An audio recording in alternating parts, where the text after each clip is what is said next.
ಭಾರತೀಯ ಜನತಾ ಪಾರ್ಟಿ ಹಾಗೂ ಜೆಡಿಎಸ್ ಪಕ್ಷ ಎರಡೂ ಪಕ್ಷದ ಮುಖಂಡರು ಸನ್ಮಾನ್ಯ ಬಿ.ಎಸ್. ಯಡಿಯೂರಪ್ಪನವರು, ಮಾನ್ಯ ಎಚ್.ಡಿ. ಕುಮಾರಸ್ವಾಮಿ ಅವರು, ಪ್ರಹ್ಲಾದ್ ಜೋಶಿ ಅವರು, ಅಶೋಕ್ ಅವರು, ಚಲವಾದಿ ನಾರಾಯಣಸ್ವಾಮಿ ಅವರು ಎಲ್ಲ ಎರಡೂ ಪಕ್ಷದ ಮುಖಂಡರು ಸುದೀರ್ಘವಾಗಿ ಚರ್ಚೆ ಮಾಡಿ ಏನು ರಾಜ್ಯದಲ್ಲಿರ್ತಕ್ಕಂಥ ಭ್ರಷ್ಟ ಕಾಂಗ್ರೆಸ್ ಸರ್ಕಾರದ ವಿರುದ್ಧ ಕಳೆದ 2-3 ತಿಂಗಳುಗಳಿಂದ ನಿರಂತರವಾಗಿ ಕೇಳಿ ಬರ್ತಾ ಇರ್ತಕ್ಕಂಥ ಭ್ರಷ್ಟಾಚಾರದ ಪ್ರಕರಣಗಳು, ವಾಲ್ಮೀಕಿ ಅಭಿವೃದ್ಧಿ ನಿಗಮದಲ್ಲಾಗಿರ್ತಕ್ಕಂಥ 187 ಕೋಟಿ ಲೂಟಿ ಮಾಡಿರ್ತಕ್ಕಂಥದ್ದು, ಮೈಸೂರಿನ ಮೂಡ ಹಗರಣ ಇರ್ಬೋದು, ಮತ್ತು SCP-TSPನಲ್ಲಿ ಏನು ದಲಿತರಿಗೆ ಪರಿಷ್ಠ ಜಾತಿ ಪರಿಷ್ಠ ಪಂಗಡಗಳ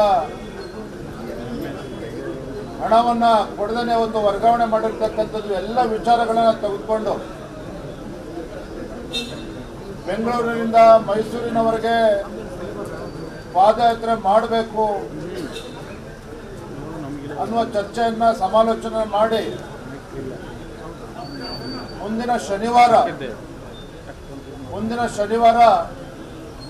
ಬೆಂಗಳೂರಿನಿಂದ ನಮ್ಮ ಪಾದಯಾತ್ರೆ ಪ್ರಾರಂಭ ಆಗ್ತದೆ.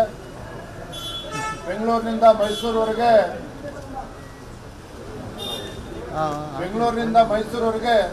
ಕನಿಷ್ಠ 7 ದಿನಗಳು ಬೇಕಾಗ್ತದೆ.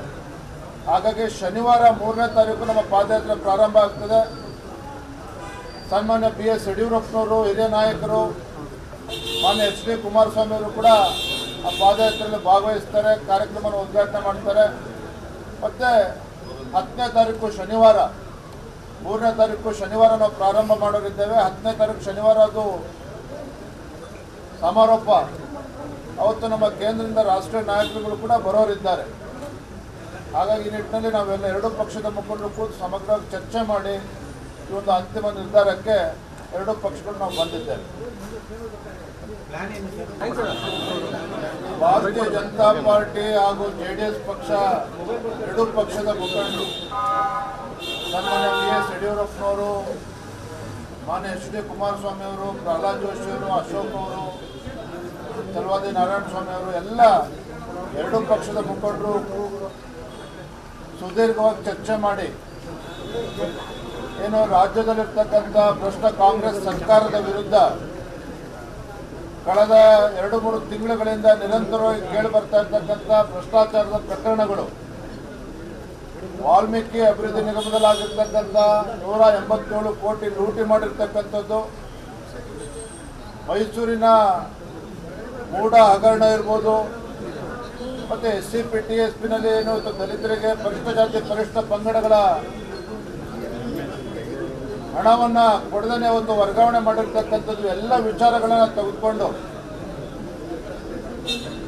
ಬೆಂಗಳೂರಿನಿಂದ ಮೈಸೂರಿನವರೆಗೆ ಪಾದಯಾತ್ರೆ ಮಾಡಬೇಕು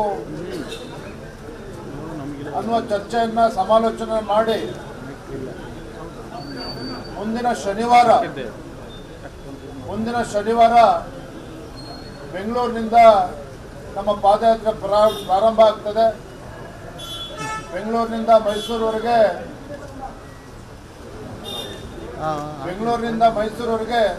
ಕನಿಷ್ಠ 7 ದಿನಗಳು ಬೇಕಾಗ್ತದೆ. ಹಾಗಾಗಿ ಶನಿವಾರ 3ನೇ ತಾರೀಕು ನಮ್ಮ ಪಾದಯಾತ್ರೆ ಪ್ರಾರಂಭ ಆಗ್ತದೆ. ಸನ್ಮಾನ್ಯ ಬಿ.ಎಸ್. ಯಡಿಯೂರಪ್ಪನವರು, ಹಿರಿಯ ನಾಯಕರು, ಮಾನ್ಯ ಎಚ್.ಡಿ. ಕುಮಾರಸ್ವಾಮಿ ಅವರು ಕೂಡ ಆ ಪಾದಯಾತ್ರೆಯಲ್ಲಿ ಭಾಗವಹಿಸ್ತಾರೆ, ಕಾರ್ಯಕ್ರಮವನ್ನು ಉದ್ಘಾಟನೆ ಮಾಡ್ತಾರೆ.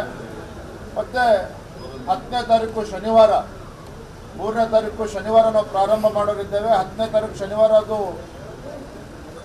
ಸಮಾರೋಪ.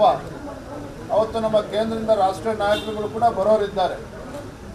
ಹಾಗಾಗಿ ಈ ನಿಟ್ಟಿನಲ್ಲಿ ನಾವೆಲ್ಲ ಎರಡೂ ಪಕ್ಷದ ಮುಖಂಡರು ಕೂತು ಸಮಗ್ರವಾಗಿ ಚರ್ಚೆ ಮಾಡಿ ಈ ಒಂದು ಅಂತಿಮ ನಿರ್ಧಾರಕ್ಕೆ ಎರಡೂ ಪಕ್ಷಗಳು ನಾವು ಬಂದಿದ್ದೇವೆ.